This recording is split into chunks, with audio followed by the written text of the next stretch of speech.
Hello viewers, আশা করছি সবাই ভালো আছেন। আজ আমি আপনাদের জন্য দ্য প্রিজনার অফ বিউটি ড্রামার চতুর্থ পার্টের গল্প নিয়ে এসেছি। আজকের পর্বটা তুলনামূলক একটু ছোট করেই এক্সপ্লেন করছি, কারণ আমার প্রচণ্ড মাথা ব্যথা করছে। আর আমার ভিডিওর সমস্ত কাজ আমি একাই করি।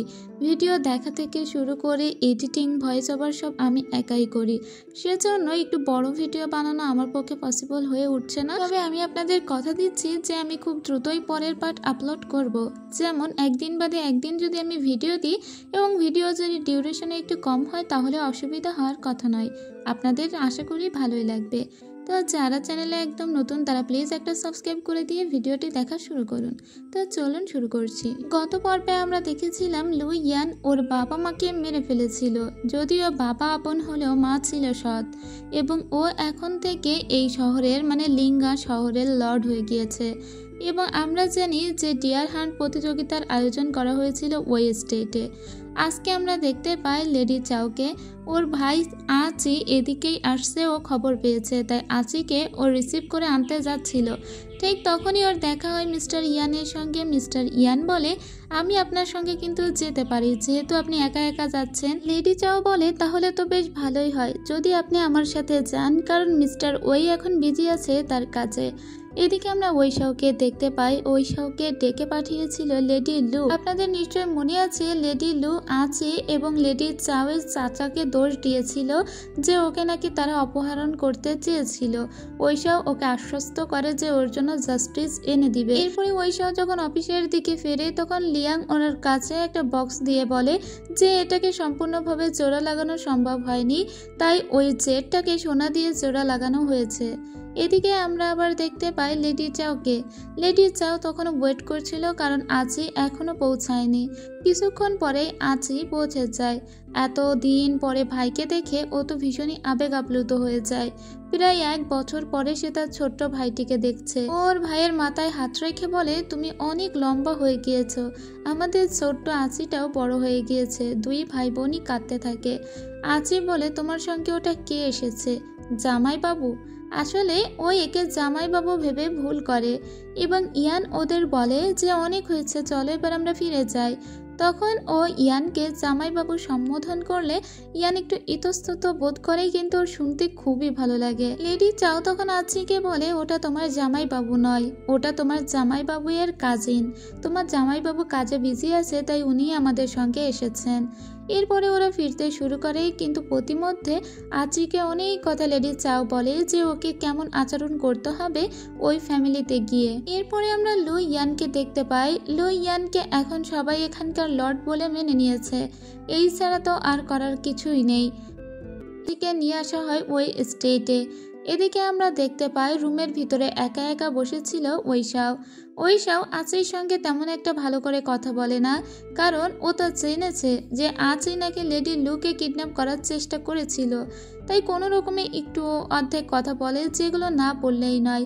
তবে আচির ছেলেটা খুবই সরল, কিন্তু অনেক স্মার্ট ছিল।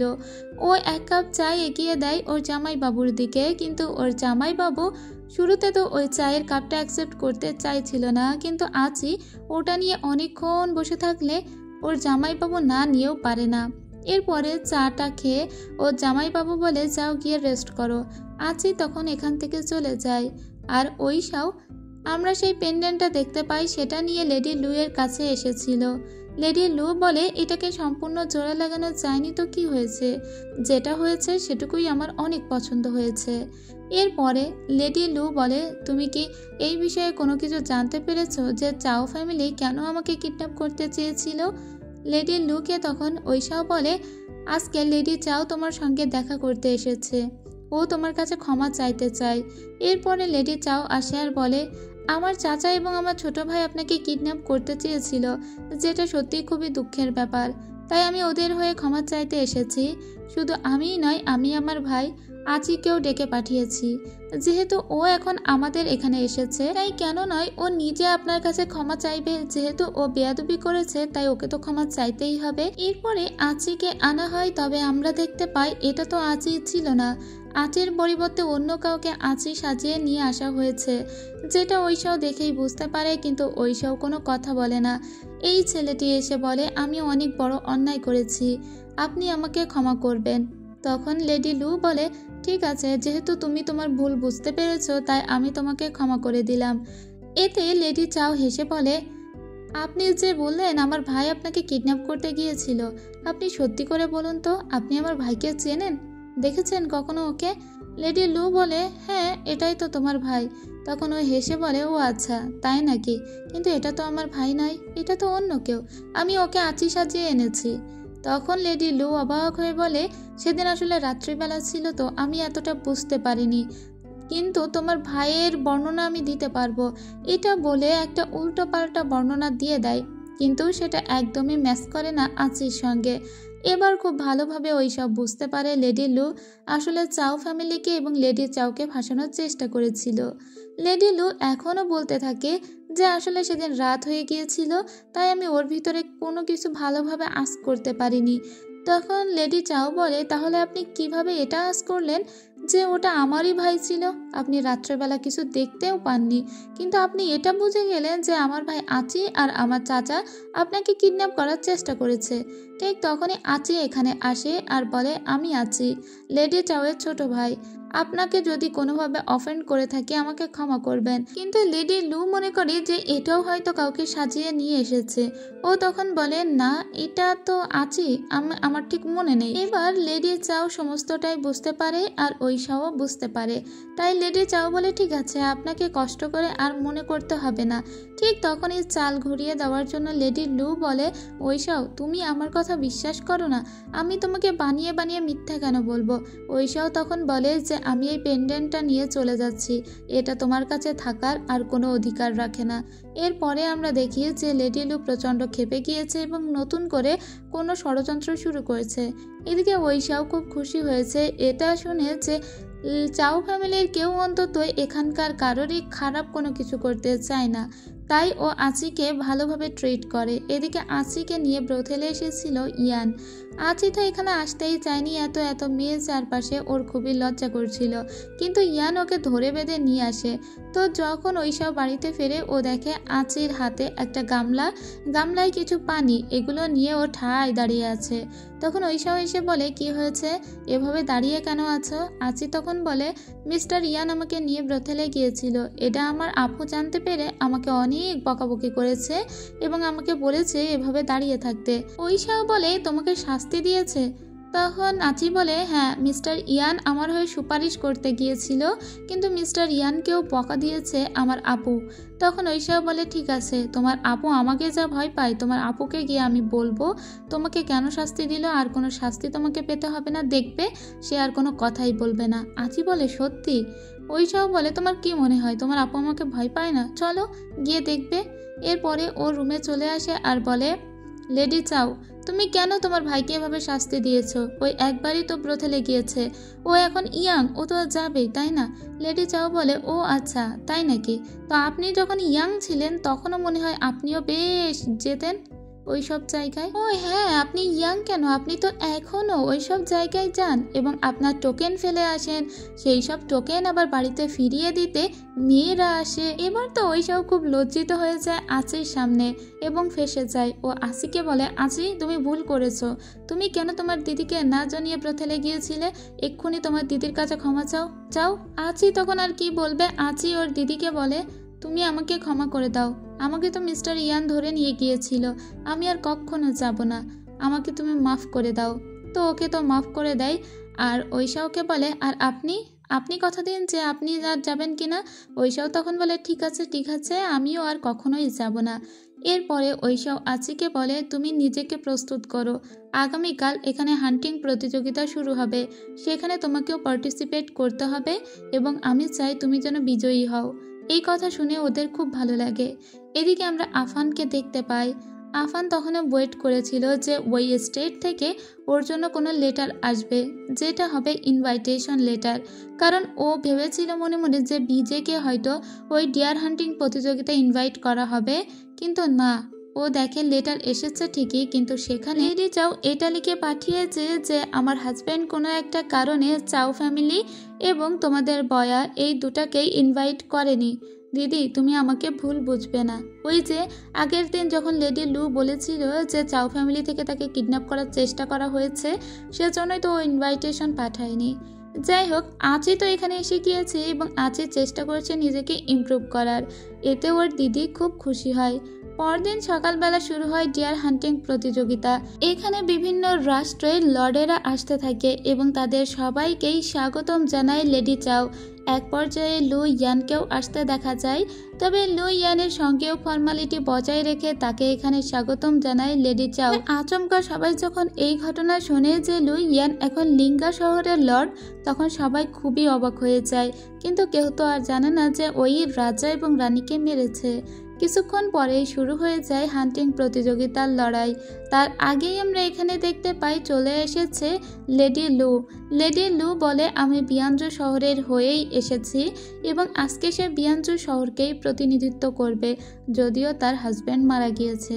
তো এই প্রথম লু ইয়ান লেডি লুকে দেখলো এবং তার বেশ ভালো লেগেছে মনে হচ্ছে। যাই হোক, কিছুক্ষণ পরে আমরা দেখতে পাই প্রতিযোগিতা শুরু এবং শহরের বাইরে সব মানুষ বাজি ধরছে যে কোন শহরের লর্ডেরা জিতে যাবে এবং তারা বাজি স্বরূপ টাকাও এখানে রাখছে। তবে আমরা একটা খাঁচি দেখতে পাই যেটা চাও ফ্যামিলির খাঁচি ছিল এবং তাতে কেউ কোনো বাজি ধরেনি। সাউতাও এসে বলে, কি ব্যাপার, চাও ফ্যামিলি জিতবে না নাকি? আমি এদের হয়ে বাজি ধরবো। ঠিক তখনই এখানে আমরা লিয়াংকে দেখি। লিয়াং অনেকগুলো টাকা নিয়ে আসে আর বলে, আমি চাও ফ্যামিলির হয়ে বাজি ধরছি, চাও ফ্যামিলি অবশ্যই জিতে যাবে। এরপরে আমরা দেখতে পাই বিয়ানজু শহরের লেডি লুয়ের ছোট ভাইকে। ও বলে যে আমি এই প্রতিযোগিতায় পার্টিসিপেট করব এবং ওর সাথে আমরা দেখতে পাই আঁচির প্রতিযোগিতা পড়েছে। তো এরা দুজনেই ছিল তুখোড়। এই ছেলেটিও ভালো ফাইটিং স্কিলে রপ্ত ছিল এবং ওদিকে আঁচিও বর্ষাবিদ্যায় খুবই ভালো ছিল। কিন্তু লেডি লু আগে থেকেই তার ভাইকে বলে দিয়েছে যেভাবেই হোক আঁচিকে হারাতে, তাই যদি হিডেন ওয়েপন ব্যবহার করে হলেও তাকে হারাতে। এদিকে হঠাৎ করে লড়াই করতে করতে বর্ষা ভেঙে গিয়েছিল আঁচির। ওইসাও তখন খেলাটা স্টপ করে দেয় আর নতুন একটা বর্ষা নিয়ে আসতে বলে একজনকে। আর এই বর্ষাটা কিন্তু সাধারণ কোনো বর্ষা ছিল না, এটা ছিল তার বড় ভাইয়ের বর্ষা। ওর বড় ভাই মারা যাবার পর থেকে ওটা নিজের কাছে সুন্দর করে যত্ন করে গুছিয়ে রেখেছে ওইসাও। কিন্তু কেউ ভাবতেও পারেনি ওইসাও আজকে এই বর্ষাটা চাও ফ্যামিলির একটা ছেলে আঁচিকে দিয়ে দিবে, কারণ চাও ফ্যামিলি ওদের সব থেকে বড় শত্রু ছিল। এটা দেখে লেডি লুও অবাক হয়ে যায়। তবে কি ওইসাও সমস্ত ঘৃণা বিদ্বেষ ভুলে গিয়েছে? এরপরে ওই বর্ষাটা নিয়ে ছেলেটিকে কুপকাত করে দেয় আঁচি এবং ও দারুণ করে বর্ষাটা চালিয়েছিল। আর এইভাবেই চাও ফ্যামিলি জিতে যায়। আর লিয়াং আর সাউতাও তো হাত ধরে নাচতে থাকে। কিন্তু এখানে একটা হিডেন ওয়েপন ব্যবহার করার চেষ্টা করেছিল লেডি লুয়ের ভাই, কিন্তু আঁচি ওকে পরাস্ত করে, তাই ওইসব খুব খুশি হয়ে যায়। ঠিক এই টাইমে আমরা লেডি লুকে দেখতে পাই। সে হঠাৎ করে স্টেজে উঠে একটা টোকেন দেখায় আর বলে এটা আর্মিদের, মানে বিয়ানজু শহরের আর্মিদের টোকেন, যেটা সু তাই জেনারেল ওকে দিয়েছে। এবং এই টোকেন সে সবাইকে দেখিয়ে এটা বোঝাতে চায় যে আমি কত শক্তিশালী এবং সুন্দরী একটা মেয়ে, যার সদ্যই স্বামী মরে গিয়েছে, এবং তোমরা কেউ আমাকে যদি বিবাহ করতে চাও তাহলে তাতে তার কোনো দ্বিমত নেই। মানে ও সবাইকে একটু লোভ দেখালো, তবে কেউ এটা নিয়ে বিশেষ কোনো কথা বলে না। এরপরে আঁচিকে আলাদা করে কংগ্রাচুলেশন জানায় ইয়ান এবং ওইসাও দুজনেই। ওরা আঁচির স্মার্টনেসে মুগ্ধ হয়ে গিয়েছে। এদিকে আমরা দেখতে পাই নিজেদের ভিতরে একটু কথোপকথন করছিল লু ইয়ান এবং লেডি লু। ওদের দুজনকে বেশ ভালো মানিয়েছে, দুই শয়তানে মিলবে ভালো। এদিকে আমরা আবার ওইসাওকে দেখি। ওইসাও এখানে থাকা সমস্ত লোকজনের উদ্দেশ্যে খাল খনন সম্পর্কে বলছিল। সে বলছিল যে ইয়ানজু থেকে পানি শহর অবধি যে খাল ছিল সেই খাল রংজুন অবধি বাড়ানো হয়েছে। এখন আপনারা যদি চান আপনাদের শহরেও এই খাল বাড়াতে পারেন এবং তাতে আমাদের সামগ্রিক পৃথিবীর অনেক উন্নয়ন হবে। কেউ কেউ রাজি হলেও এখানে লুই ইয়ান রাজি হয় না। লুই ইয়ান বলে, আমি জীবনেও ঐশাওয়ের সাথে একমত হতে পারবো না। তাতে আমার সৈন্যদের শক্তি শুধু খরচ হবে এবং ঐশাও দেখা যাবে সমস্ত কিছুর সুফল ভোগ করবে। সে রাজি না হলে না হতে পারে, তাতে কোনো কিছুই যায় আসে না ঐশাওয়ের। এদিকে আমরা আবার লেডি লুকে দেখতে পাই। লেডি লু চিন্তা করছিল যেভাবেই হোক ওই লুই ইয়ানকে হাত করতে হবে, তাহলে হয়তো একসঙ্গে কাজ করা যাবে। এবার ও লুই ইয়ানের সঙ্গে আলাদা করে লুই ইয়ানের কটেজে দেখা করতে আসে। ও লুই ইয়ানকে বলে, আমি আপনার সম্পর্কে অনেক শুনেছি, অনেক জানি। আমি জানি আপনি একজন গ্রেট যোদ্ধা এবং লিঙ্গা শহরের অবৈধ সন্তান আপনি। তাই আমি এটা জানি যে সারা জীবন আপনাকে অনেক কিছু হয়তো সহ্য করতে হয়েছে। কেন জানেন? কারণ উসান শহরের মেয়ে আমি, সেখানেও আমার জায়গা হয়নি। ওই স্টেটে আমাকে বড় হতে হয়েছে। তাই আমি বুঝতে পারি যে অবৈধ সন্তান হওয়ার জন্য ঠিক কি সহ্য করতে হয়। এবং লেডি লু এটাও বলে, আমি জানি আপনি আপনার বাবা মাকে মেরেছেন এবং এতে আমি আপনাকে অ্যাপ্রিসিয়েট করি, কারণ এটাই হওয়া উচিত। এবং আরও অনেক কিছু কথা বলে এখান থেকে চলে যায়। এটাতে আমরা এটা বুঝতে পারি যে লুই ইয়ানের মনের ভিতরে কিছুটা নড়বড়ে করে দিয়ে গিয়েছে লেডি লু। লুই ইয়ান বলে, আমার যে লেডি চাওয়ের সঙ্গে বিয়ে হয়নি সেটা ভালো হয়েছে, কারণ লেডি চাও আমার মতো একটা ছেলেকে কেন বিয়ে করবে? আমার বাবার অবৈধ সন্তান আমি। আমাকে সারা জীবন কত কটু কথা শুনতে হয়েছে, কিন্তু লেডি চাও সে তো আদরে বড় হয়েছে, তার দাদুর বাবার ভাইদের আদরে। তার চারপাশে সামলানোর মতো অনেক মানুষ ছিল, কিন্তু আমার হয়ে কথা বলার মতো কোনো মানুষই তো কখনো ছিল না। আর হয়তো সে কারণে সে আমাকে কখনো বিয়ে করতে চায়নি। তার থেকে তার শত্রু ঐশাওকে সে বিয়ে করতে বেশি ভরসা পেয়েছে, কারণ ঐশাও কারো অবৈধ সন্তান নয়, বরং ঐশাও একটা স্টেটের লর্ড হওয়ার যোগ্যতা। আমি আর লেডি লু ধরতে গেলে একই ঘরানার মানুষ। এর পরের দৃশ্যে আমরা আবার আচিকে দেখতে পাই।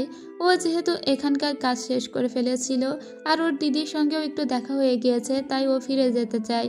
যাওয়ার আগে ওর দিদিকে বলে যে তুমি নিশ্চয়ই জামাইবাবুকে নিয়ে একদিন যাবে এবং আমি চাই আমার জামাইবাবু আমাদের শহর থেকে ঘুরে আসুক। আর তারপরে সবাইকেই কুর্নিশ করে ও এখান থেকে বিদায় নিয়ে নেয়। কিন্তু ও একা একা যাবে এটা ভেবেই মনে মনে খারাপ লাগছিল লেডি চাওয়ের। তবে আচি বলে যে ও একাই আসতে পেরেছে, তাহলে একাই যেতে পারবে। ঐশাও তখন বলে, তোমার অনেক কষ্ট হচ্ছে তাই না? আমি তো ওর সঙ্গে আমার জেনারেলদের পাঠাতে চেয়েছিলাম, কিন্তু ওই তো চাইলো না। ঠিক আছে, চলো আমার ঘোড়ায় চড়ে দেখি যে আচির ঘোড়া ফার্স্ট নাকি আমার ঘোড়া বেশি ফার্স্ট। এটা বলে নিজের ঘোড়ায় চড়িয়ে নেয় লেডি চাওকে আর আচির পিছু পিছু যেতে থাকে, যাতে অন্ততপক্ষে একটু হলেও মনের ভিতরে লেডি চাওকে শান্তি দিতে পারে যে তার ভাই নিরাপদেই পৌঁছেছে। এর পরের দৃশ্যে দেখতে পাই একজন সার্ভেন্ট এসে ঐশাওকে বলে যে লেডি লু আপনাকে কোনো একটা কারণে ডেকে পাঠিয়েছে। এরপরে ও লেডি লুয়ের সঙ্গে দেখা করতে গেলে লেডি লুর রাজনৈতিক কিছু কথাবার্তা বলে। আর যেহেতু এখন ডিয়ার হান্টিং প্রতিযোগিতা শেষ হয়ে গিয়েছিল, লেডি লুকে তো এখানে থাকতে হবে, তাই ও বিশেষ কিছু অজুহাত দেয় আর বলে আর কয়টা দিন এখানে থেকে যেতে চায়। তো এখনও পর্যন্ত লেডি লুকে ও থাকতে দিতে রাজি হয়, যদি লেডি লু উল্টো পাল্টা কিছু না করে। তবে লেডি লু জানতে পারে যে যখন থেকে ঐশাও এবং লেডি চাওয়ের বিয়ে হয়েছে তখন থেকে তাদের ভিতরে শারীরিক কোনো সম্পর্ক স্থাপন হয়নি, কারণ লেডি চাও তার দাদু মরে যাওয়ার জন্য 1 বছর ধরে শোক পালন করছে। আর এই জিনিসটাকেই কাজে লাগায় লেডি লু। লেডি লু বলে তার মানে ওদের ভিতরে ভালোবাসার কোনো সম্পর্ক এখনো স্থাপন হয়নি, এখনো সময় আছে ঐশাওকে হাত করার। তাই ও ভীষণই এক্সপ্লিসিট একটা ড্রেস পরে রাত্রেবেলা ঐশাওকে ডেকে পাঠায়। ঐশাও যখন বুঝতে পারে এর মোটিভ তো খারাপ, তখন এখান থেকে চলে যেতে চায় আর বলে কি হয়েছে, কি কারণে ডেকেছো? তখন লেডি লু ওর কাছে কিছু বই দেয় আর বলে এগুলো পড়ে দেখো, তোমার অনেক উপকার হবে। যাই হোক, ঐশাও ওকে কাটিয়ে বাসায় চলে আসে। পরের দিন আমরা দেখতে পাই ওই যে একটা লেখক গাও যে এখানে এসেছিল বিশেষ একটা গান লিখতে, যে এসে লেডি চাওয়ের অনেক প্রশংসা করেছিল, সেই লোকটি তো অন্য একটা শহরে গিয়েছিল, তবে সেই শহর থেকে ফিরেও এসেছে। ফিরে আসার আগে সে একটা পাণ্ডুলিপি সাথে করে নিয়ে এসেছে, মানে সে যে শহরে গিয়েছিল সেই শহর থেকে ফিরে আসার পর যাতে একটা পাণ্ডুলিপি নিয়ে আসে, এই কথা আগে থেকে লেডি চাও তাকে বলে রেখেছিল। ওই লেখক সেটা ভুলে যায়নি, তাই লেখক গাও ওখান থেকে ফিরে আসার আগে একটা সুন্দর পাণ্ডুলিপি সংগ্রহ করে নিয়ে এসেছে শুধুমাত্র লেডি চাওকে দিবে বলে। এদিকে ঐশাওয়ের জেনারেলরা ঐশাওকে বলে যে লেখক গাও আবার ফিরে এসেছে। ঐশাও তখন বলে, বাহ, এত দ্রুত ফিরে এলো, ঠিক আছে, কিন্তু লেডি চাওকে এটা যেন জানিও না। তখন ও বলে, আপনাকে আর জানাতে হবে না, সে অলরেডি জেনে বসে আছে এবং সে তার সঙ্গে দেখাও করতে গিয়েছে। এটা শুনে দ্রুত করে এখানেই আসে ঐশাও আসার সময় সাথে করে নিয়ে এসেছে অনেক বড় একটা পাথর, যাতে অনেক পাণ্ডুলিপি খোদাই করা আছে। দূর থেকে এই পাথরটা দেখে অবাক হয়ে যায় লেডি চাও, কিন্তু ঐশাও এটা নিয়ে আসতে গিয়ে অলরেডি ভেঙে ফেলেছে। যেখানে কোনো কিছু লেখা ছিল না, মানে কোনো লেখা খোদাই করা ছিল না। ঐশাওকে তখন লেডি চাও বলে, আপনি এটা কি করেছেন? এত সুন্দর একটা পাথর, এটাকে আপনি নষ্ট করে ফেলেছেন, এবং এখানে যে কথাগুলো লেখা ছিল সেগুলোও তো নেই। তখন লেখক গাও এসে বলে, আপনি একটা শহরের পাণ্ডুলিপি যখন লিখবেন তখন সেটা তো সামগ্রিকভাবে সমস্ত জাতি জানবে, তাই না? তো আপনার এখানে দেখেন লেখাগুলো নেই, এতে মানুষজন তো ভুল জানবে। এখানে তো অবশ্যই লেখাগুলো থাকা উচিত। কি বলেন আপনি লেডি চাও? লেডি চাও বলে, অবশ্যই এটা একটা শহরের বিষয়, তাদের কালচার, তাদের সংস্কৃতির বিষয়, এখানে লেখাগুলো থাকতেই হতো। লেখক গাওকে বলে, আপনি যদি কিছু না মনে করেন তবে ওই যে অংশটুকু ভেঙে গিয়েছে ওখানে ওই লেখাগুলো পুনরায় খোদাই করে দিবেন। এদিকে আমরা ওই ইয়ানকে দেখতে পাই। ওই ইয়ান একটা মোমবাতি নিয়ে ওই ছবিটা জ্বালিয়ে দিতে চাচ্ছিল, যে ছবিটা ও নিজে এঁকেছিল, কিন্তু লেডি চাওয়ের ওই ছবিটা জ্বালিয়ে দিতে গিয়েও ও জ্বালাতে পারে না। এদিকে ঐশাও খুব রেগে মেগে বাড়িতে আসে, কারণ গাওয়ের একটু বেশি আগ্রহ যেন লেডি চাওয়ের প্রতি। তবে ঐশাওকে সব বোঝায় লেডি চাওয়ার বলে যে আসলে তিনি আমাকে দেখে একটু মুগ্ধ, এর বাহিরে তো কিছু নয়, আমি তো আর তার সঙ্গে চলে যাচ্ছি না, আমি তো সবসময় আপনারই আছি। আর এতে ঐশাওয়ের মান অভিমান একটু কমে যায় এবং সে বাচ্চাদের মতো করে তার বউয়ের কাঁধে মাথা রেখে চাঁদ দেখতে থাকে। এরপরে সার্ভেন্ট মাঝরাতে আবারও এসে ঐশাওকে জানায় যে লেডি লু তাকে ডেকে পাঠিয়েছে। ও সার্ভেন্টকে বলে দেয় যে ওকে গিয়ে বলবে আগামীকাল তার সঙ্গে আমি দেখা করব। এরপরে লেডি লুইয়ের সঙ্গে পরদিন সকালবেলা ঐশাও দেখা করতে আসে অনেক হীরা জহরত এগুলো নিয়ে। আর লেডি লুকে বলে, তুমি তোমার গ্রামে ফিরে যাও, মানে উশান শহরে, সেখানেই তোমার জন্ম হয়েছে, এখানে আর কতদিন থাকবে? আমি তোমার জন্য এই সোনা গহনাগুলো নিয়ে এসেছি, এগুলো দিয়ে তোমার সারা জীবন পার হয়ে যাবে। কিন্তু লেডি চাও তখনই মাথা ব্যথার অভিনয় করে আর পুরো টপিকটাকে ঘুরিয়ে দেয়, কারণ ও এখান থেকে নড়তে চায় না। তাই ঐশাও আজকে দিনের মতো এখান থেকে চলে যায়। লেডি চাও বলে, যেভাবেই হোক আমাকে এখানে থাকতেই হবে। এদিকে আমরা লেখক গাওকে দেখতে পাই, সে ওই পাথরে পুনরায় খোদাই করতে লেগে যায়। ঠিক তখনই ওর সঙ্গে দেখা করতে আসে ঐশাও দেখতে এসেছিল প্রোগ্রেস কত দূর, কিন্তু ঐশাও এখানে এসে তো বেশ অবাক হয়ে যায়, কারণ সে তো লেখার দিকে তাকিয়েছিল না, সে কেবল তাকিয়েছিল গাওয়ের হাতের দিকে। লেখক গাওয়ের বাহু দেখে তো মাথাটা ঘুরে যায় ঐশাওয়ের, কারণ সে যে একজন গ্রেট যোদ্ধা, তারও হাত এরকম দারুণ নয়, কিন্তু লেখক গাওয়ের হাত কত সুন্দর। এবং সে একটু লেখা টেখা দেখার বাহানায় গাওকে বলে যে আপনার আর এখানে থাকার কোনো প্রয়োজন নেই, যত দ্রুত সম্ভব আপনি এখান থেকে চলে যান, কারণ এত দারুণ বাহু যদি মেয়েরা দেখে। কিন্তু ও নিজের লোভ সামলাতে না পেরে বলে, আচ্ছা আপনি কি এক্সারসাইজ করেন নাকি, মানে ব্যায়াম ট্যায়াম করেন? আপনার যে বাহু দেখছি। লেখক তখন বলে, না আমি কোনোদিন কোনো ব্যায়াম করিনি। ঐশাও তখন বলে, ঠিক আছে, আপনার কাজ শেষ হয়ে গেলে আপনি এখান থেকে ফিরে যাবেন। এটা বলে ও নিজের ম্যানশনে ফিরে আসে। এরপরে ও উঠানে দেখতে পায় এখানে কিছু ওয়েট পাথর রাখা ছিল, এবং এই স্টোনগুলো দেখার সাথে সাথেই ওর আবার লেখক গাওয়ের কথা মনে পড়ে। ও ওই পাথরগুলো তুলতে শুরু করে এবং সেগুলো দিয়ে ও ব্যায়াম করতে থাকে। কি রে ভাই, ও কি একদিনেই এরকম হাতের বাহু বানিয়ে ফেলবে নাকি? এমনকি ব্যায়ামাগারে গিয়ে পরদিন সকালবেলায়ও ব্যায়াম করতে শুরু করে। ঠিক তখনই ওখানে লেখক গাও ওর সঙ্গে দেখা করতে আসে। ঐশাও একটু লজ্জায় পড়ে যায়। লেখক গাও বলে, আমি আপনার কাছে বিদায় জানাতে এসেছি, একটু পরেই আমি চলে যাব। তো আপনি যদি কিছু মনে না করেন তাহলে সবার সঙ্গে দেখা করে তারপরে আমি এখান থেকে চলে যেতাম। মানে ও এখন গিয়ে গোছগাছ করবে, তারপরে চলে যাবে। ঐশাও বলে, ঠিক আছে আপনি গিয়ে সব প্যাকিং করতে থাকুন, আমি আসছি। কিন্তু ও দেখে ঐশাও আবারও ব্যায়ামে মনোযোগ দিয়েছে।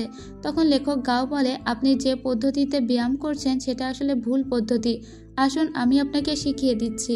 এটা বলে লেখক গাও ওকে শিখিয়ে দিতে চায়, আর ঐশাও শিখতে থাকে। কিন্তু হঠাৎ করে ও থেমে বলে, আপনি না বলেছিলেন আপনি কখনো ব্যায়াম করেননি, তাহলে আপনি আবার সঠিক পদ্ধতি ভুল পদ্ধতি এসব সম্পর্কে কিভাবে জানেন? লেখক গাও তখন সাথে সাথে ওয়েট স্টোনটা নিচে রেখে বলে, হ্যাঁ আমি কখনোই ব্যায়াম করিনি, এটা বলে চলে আসে। যাই হোক, ওরা সবাই রাস্তা পর্যন্ত লেখক গাওকে এগিয়ে দিতে আসে। লেখক গাও সবাইকে বলে, আমি যতদিন এখানে ছিলাম আমার খুব ভালো সময় কেটেছে, হয়তো আমাদের আর কখনো দেখা হবে না, কারণ আমি একজন লেখক মানুষ, আমি ঘুরে বেড়াতে পছন্দ করি, আপনারা সবাই ভালো থাকবেন। এটা বলে ওদের সবার কাছ থেকে বিদায় নিয়ে চলে যায়। এখান থেকে চলে যাওয়ার আগে লেডি চাওয়ের কাছে থাকা একটা রুমাল পড়ে যায়, যে রুমালটা ওই ইয়ান তুলে নেয়, আর দূর থেকে এই দৃশ্যটা আবার দেখে ফেলে লেডি লু। লেডি লু তখন মনে মনে হাসতে থাকে আর বলতে থাকে, ওয়াও, ব্যাপারটা তো খুবই ইন্টারেস্টিং, সে মনে হয় তার কাজিনের বউয়ের প্রেমে পড়েছে।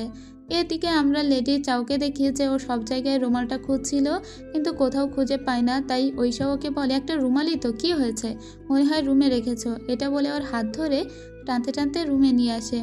এদিকে আমরা ওয়াইয়ানকে দেখতে পাই, ওর সামনে একটা সার্ভেন্ট এসে বসেছিল, যে সার্ভেন্টটা একদম লেডি চাওয়ের মতো করে চুল বেঁধেছিল। ও তখন ওই সার্ভেন্টটাকে লেডি চাও ভেবে ভুল করে, কিন্তু কিছুক্ষণ পরেই ওর মোহ ভেঙে যায় এবং ও মেয়েটিকে বলে, এক্ষুনি এখান থেকে আমার চোখের সামনে থেকে চলে যাও। মেয়েটি তখন বলে, কেন, আপনি না আমার ছবি এঁকেছেন ওই পোর্ট্রেটে? ওই ইয়ান তখন বলে, কে বলেছে তোমার ছবি এঁকেছি? আসলে এই মেয়েটি এতদিন ভুল ভেবেছিল, সে ভেবেছিল ওই পোর্ট্রেটে যার ছবি আঁকা সেটা মনে হয় ওরই, কিন্তু না, ও আজকে দেখে যে ওর নিচে লেখা লেডি চাও। ও বুঝতে পারে যে এটা ওর ছবি নয়, বরং লেডি চাওয়ের ছবি, তাই ওর খুব খারাপ লাগে। পরদিন মেয়েটি লেডি চাওয়ের মতো করে সেজে ওইয়ানের সামনে আসে। ওইয়ান বলে, তুমি এভাবে কেন সেজেছ, লেডি চাওয়ের মতো করে কেন চুল বেঁধেছ? মেয়েটি তখন বলে, আমি জানি আপনি লেডি চাওকে ভালোবাসেন, কিন্তু আপনি তাকে কখনোই পাবেন না। আপনি চাইলে আমি সারা জীবন লেডি চাওয়ের মতো করে নিজেকে সাজিয়ে রাখবো, যাতে আমাকে দেখে আপনি লেডি চাওয়ের ফিল পান, এবং আমি আপনাকে বিয়ে করতে চাই। ওইয়ান তখন রেগে বলে, তুমি যতই চেষ্টা করো না কেন, কোনোদিন তুমি লেডি চাও হতে পারবে না, এটা বলে চলে যায়। এদিকে এই সমস্ত কথাগুলো জানতে পেরেছে লেডি লু, এবং সে বুঝতেও পেরেছে যে ঐশাওয়ের স্ত্রীর প্রতি দুর্বল হয়ে গিয়েছে ওইয়ান, এবং এটাকেই সে এখন কাজে লাগাতে চায়। তাই সে ঐশাওকে খবর দেয়, তবে সে নিজে খবর দেয়নি, এই মেয়েটি তাকে খবর দিয়েছে, ঐশাওকে। তবে এই মেয়েটির পিছনে কলকাঠি সব নাড়ছে লেডি লু। এই মেয়েটি এসে ঐশাওকে জানায় যে আপনার ভাই আপনারই বউয়ের প্রেমে পড়েছে। এই কথাগুলো লেডি লু এই মেয়েটিকে বলতে বলেছে, তাই এই মেয়েটি এই কথাগুলো ঐশাওকে জানায়। আর এটাও বলেছে যে এখানে স্টাডি রুমে ওইয়ান একটা ছবিও এঁকে রেখেছে। তাই ওই স্টাডি রুমের ভিতরে প্রবেশ করে ঐশাও। ভিতরে এসে দেখে যে সত্যি তার স্ত্রীর মতোই একটা ছবি এঁকেছে ওইয়ান। এটা দেখে ওর খুবই রাগ হয়ে যায়। সাথে সাথে ওখানে থাকা একটা ল্যাম্প দিয়ে ছবিটা পুড়িয়ে দেয় ঐশাও। প্রচণ্ড রাগে ক্রোধে জ্বলতে জ্বলতে ও ওখান থেকে বের হয়ে সোজা নিজের ম্যানশনে ফিরে আসে। এদিকে ওইয়ানকে দেখতে পায়। ওইয়ান যখন তার স্টাডি রুমে আসে তখন দেখে পুরো রুমটি একদম ছারখার হয়ে আছে, শুধু ছবিটিই পড়েনি, ঘরে আর যা যা কিছু ছিল সব কিছু পুড়ে গিয়েছে। তখন একজন জানায়, কিছুক্ষণ আগে এখানে ঐশাও এসেছিল আর তারপরে এটা পুড়ে গিয়েছে। তখন ওইয়ান বুঝতে পারে যে ঐশাও সমস্তটা জানতে পেরেছে। এদিকে ঐশাও সেই মেয়েটির গলা টিপে ধরে বলে, তুমি যেটা জানো সেটা আর কেউ যেন না জানে। মেয়েটিকে ওয়ার্নিং দিয়ে ও এখান থেকে চলে যায়। মেয়েটি খুব ভয় পেয়ে যায় যে হয়তো বা সে ভুল করে ফেলল। তারপরেও আর পিছু হটার কোনো জায়গা নেই। ঐশাও তার নিজের রুমে যখন ফিরে আসে তখন দেখে যে এখানকার দাসীরা একটা কৌটা বা বক্স নিয়ে যাচ্ছিল, যে বক্সের ভিতরে একটা ইনসেন্স ওয়ার্মার ছিল, আর এটা ওই ইয়ান দিয়েছিল লেডি চাওকে। এই কথা যখন জানতে পারে ঐশাও, তখন সাথে সাথে ওই বক্সটা সহ ওগুলো সব ছুঁড়ে ফেলে দেয়। তখন দাসীরা ভাবে এর কি হয়েছে। ওই বক্সের ভিতরে অনেক দারুণ দারুণ কিছু জিনিস ছিল, যেগুলো লেডি চাও খুব ভালোবেসে যত্ন করে রেখেছিল। ওই বক্সটা লেডি চাওয়ের একটা ট্রেজার বক্স, যেখানে সে তার ভালোবাসার জিনিসগুলোকে রেখেছিল, কিন্তু ঐশাও সেটাকে একদম ছুঁড়ে দিয়ে নষ্ট করে দিয়েছে। এমনকি এর ভিতরে এমন একটা হেয়ারপিন ছিল যেটা ঐশাও নিজে ওকে গিফট করেছিল। ও ঐশাওকে জিজ্ঞেস করে কি হয়েছে। ঐশাও তখন বলে, তুমি জানো না কি হয়েছে? চাওকে বলে যে এখানে ইনসেন্স ওয়ার্মারটা রাখা আছে, এটা তোমাকে মিস্টার ইয়ান দিয়েছিল না, তো তুমি এই বক্সে তোমার প্রিয় জিনিসগুলোই রাখো, তার ইয়ানের দেওয়া এই জিনিসটাও তোমার পছন্দের। লেডি চাও তখন বলে কি হয়েছে কি, সে তো আপনার কাজিন, সম্পর্কে সে আমারও ওরকম কাজিনই হয়, তাই আমি এখানে রেখেছি। ঐশাও তখন বলে কিন্তু সে তোমাকে পছন্দ করে।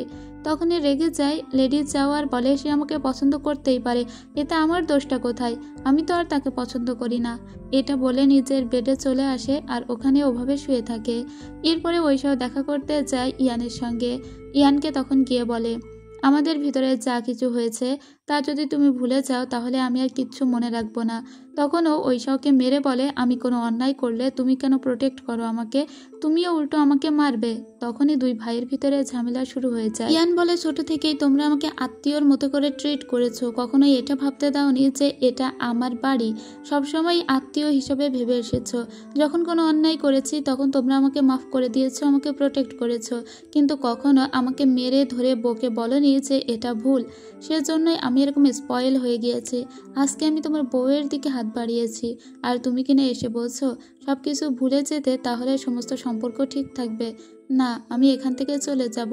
ঐশাও তখন বলে তুমি যদি সত্যিই ভুলে যাও যে কিছু হয়েছে আমাদের ভিতরে তাহলেই বরং ভালো হবে, এবং আমি চাই না তুমি এখান থেকে চলে যাও।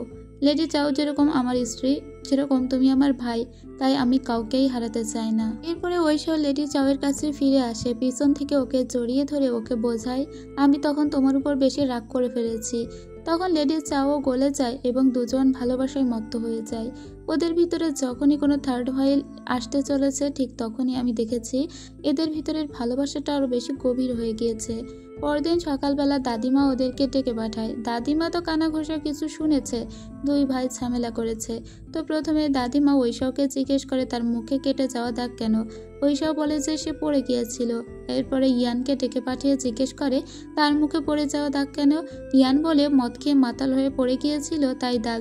দাদিমা বলে ও আচ্ছা তাই নাকি, কিন্তু দাদিমা সবটাই বুঝতে পেরেছে দেখে ঐশাও বলে ইয়ান আমি তোমাকে আমার ভাই বলেই জানি, সত্যি সত্যি যদি তুমি ভুলে যাও যে আমাদের পাস্টের কোনো কিছু ঘটেছে তাহলে আমি সব কিছু ক্ষমা করে দিব এবং আমি চাই তুমি এখানে থেকে যাও। কিন্তু ইয়ান আজকে আর কোনো কথা বলে না। রাত্রেবেলা দাদির সঙ্গে বলে যে ও আর এখানে থাকবে না। এটা বলে নিজের স্টাডি রুমে ফিরে যায় এবং অনেকক্ষণ বসে বসে চিন্তা করে বলে জীবনে কত মেয়েই তো এসেছে আমার জীবনে, তবে এই একটা মেয়েকে কি ভুলতে পারবো না, অবশ্যই একেও ভুলতে পারবো। পরের দিন সকালবেলা আমরা বর্ষা হাতে আচিকে দেখতে পাই। ও আফানদের এখানে এসেছিল ওর মাকে নিয়ে, তবে ইয়ানজাওতে ফিরে যাবে। এখানে আসার পরে আচি তো অনেক গল্প করছিল ঐশাওকে নিয়ে। এতে ওর দিদি বলে যে ঐশাও তোমার জামাইবাবু বিজেকে নিয়ে কিছু বলেনি যে কেন ওকে ইনভাইট করলো না। আচি বলে কই তেমন তো কিছু বলেনি। এতে আফানের মন খারাপ হয়ে যায়। এদিকে আমরা আবার লেডি লুকে দেখতে পাই। এ বলে এবার শহরে এরকম একটা কথা ছড়িয়ে দাও ঐশাওয়ের স্ত্রীর সঙ্গে মিস্টার ইয়ানের সম্পর্কের কথা, যেন প্রত্যেকটা মানুষ কানাঘুষা করে এটা নিয়ে, আর সত্যি সত্যি শহরময় এটা ছড়িয়ে যায়। এতে ইয়ানের প্রেস্টিজ একদম পাঞ্চার হয়ে যায়। ইয়ান বসে বসে চিন্তা করে যে এবার ওকে বিয়ানজুতে ফিরে যেতে হবে, এখানে থাকার আর বোধহয় কোনো উপায় রইল না। তাই ও ওর নানির সঙ্গে দেখা করতে আসে। তো এই নানি ওকে বলে যা কিছু হয়েছে সেসব কিছু ভুলে গিয়ে তুমি এখানে থেকে যাও, তুমি আমাকে ছেড়ে চলে যাবে এটা আমি কখনোই ভাবতে পারি না। মানুষ তো কত কথাই বলে, সেগুলোতে কান দিও না। কিন্তু ইয়ান বলে এবার আমাকে যেতে হবে, আমি এখানে থাকলে লেডি চাওয়ের আরও বেশি দুর্নাম হবে। তাই ও 3 বার ওর নানিকে করে আর এখান থেকে চলে যায়। ওর নানি অনেক কাঁদতে থাকে, আর এই জিনিসটা আমার খুবই খারাপ লেগেছে, কারণ ওর নানি ইয়ানকে অনেক ভালোবাসে।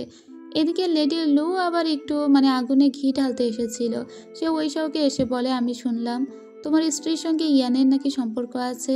ঐশাও তখন বলে না জেনে কোনো কথা বলবে না এবং আমি চাই না তোমার মুখ থেকে কিছু শুনতে। এই বিষয়ে সে ইনভেস্টিগেট করতে শুরু করে দিয়েছে এবং যেসব লোকজন এই বিষয়ে কথাবার্তা বলছে তাদের সবাইকেই গ্রেপ্তার করা হচ্ছে। ওই ইয়ানকে বোঝাতে আসে ইয়ান যেন এখান থেকে চলে না যায়, কিন্তু ইয়ান বলে বিয়ানজু হলো আমার শহর, আমি সেখানে যাব। দুনিয়াতে দেখেছো কোনো কাজিন তার কাজিনের বউয়ের প্রেমে পড়েছে, এটা সাংঘাতিক অপরাধ, তাই এখানে আমার আর থাকা হবে না বলেও চলে যায়। ও বিয়ানজু শহরের উদ্দেশ্যে রওনা দিবে বলে ঘোড়া নিয়ে বাহিরে বের হয়ে একবার পিছন দিকে তাকিয়ে ওই স্টেটটা দেখতে থাকে। ঠিক তখনই পিছন থেকে ঐশাও আসে আর ওকে আটকিয়ে বলে, তুমি এখান থেকে যাবে না, কি এমন হয়েছে তুমি চলে যাচ্ছ? আমি জানি তোমার কোনো অপরাধ নেই, ভালোবাসা কোনো অপরাধ নয়, আর তাছাড়া আমার স্ত্রী তো তোমাকে ভালোবাসে না, তাহলে খারাপটা কি হলো? তুমি এখানে থাকো, সমস্ত কিছু ভুলে যাও। ইয়ান তখন বলে, না আর এখানে থাকা যাবে না। ঐশাও বলে, আমরা ছোটবেলায় কিভাবে একসঙ্গে বড় হয়েছি সেই সমস্ত কিছু মনে রেখে হলেও তুমি থেকে যাও। ইয়ান তখন ওর একটা আঙুল কেটে দিয়ে বলে, আমার এই আঙুলের দিব্যি, আমি বিয়াঞ্চু শহরে ফিরে গেলেও কখনো তোমার শহর অ্যাটাক করতে আসবো না, বা যুদ্ধক্ষেত্রে আমাদের দেখা হলে আমরা কখনো পরস্পরের বিরোধী হয়ে যাব না, আমি কোনোদিন তোমার কোনো ক্ষতি করব না। এটা বলে ওর হাতে থাকা একটা ওয়াইন ছুঁড়ে দেয় ঐশাওয়ের দিকে আর বলে, এটা আমাদের ফেয়ারওয়েল ওয়াইন, এটা তোমার নিজের কাছে রাখো। এটা বলে ও চলে যায়। এতে ঐশাওয়ের খুব মন খারাপ হয়। ও বাড়ি এসে মন খারাপ করে বসে থাকলে ওকে আশ্বস্ত করতে লাগে লেডি চাওয়ার বলে, কপালে যেটা থাকবে সেটা তো হবেই। এরপরে ডেকে পাঠানো হয় লেডি লুকে। লেডি লু একটু ভয়ে ভয়েই আসছিল। ঐশাও ওকে ডেকে পাঠিয়ে বলে, এই মেয়েটিকে কি চেনো? ও তখন সেই সার্ভেন্টকে এখানে রেখেছে যে ইয়ানকে ভালোবাসতো। লেডি লু বলে, কে? মনে হয় একবার দুইবার দেখেছি। ইয়ানকে ভালোবাসতো না? তখন ঐশাও বলে, ও আচ্ছা, একবার দুইবার দেখেছো, কিন্তু ও তো আমাকে এটা বলেছে যে তুমিই নাকি ওকে হায়ার করেছিলে আমার কাছে পাঠাতে, এবং এটা জানাতে যে ইয়ান লেডি চাওকে পছন্দ করে। এরপরে ওর ভাইকে ধরে আনা হয়। লেডি লু ওর ভাইকে রক্তাক্ত অবস্থায় দেখে বলে, এ কি অবস্থা হয়েছে তোমার? ঐশাও তখন বলে, ওকে আমি 10 বার আঘাত করেছি, আর ও স্বীকার করে দিয়েছে যে যেদিন ইয়ানজু থেকে শস্য এসেছিল আমাদের এখানে দাদিমার জন্মদিনে, সেদিন ওই শস্যগুলো তুমি নষ্ট করেছিলে। তারপরে আমি ওকে আরও 10 বার আঘাত করেছি। তারপরে ও স্বীকার করেছে যে তুমি এই মিথ্যাটা রটিয়েছ যে আচি এবং তার চাচা তোমাকে নাকি কিডন্যাপ করার চেষ্টা করেছিল, এবং যেটা মিথ্যা ছিল।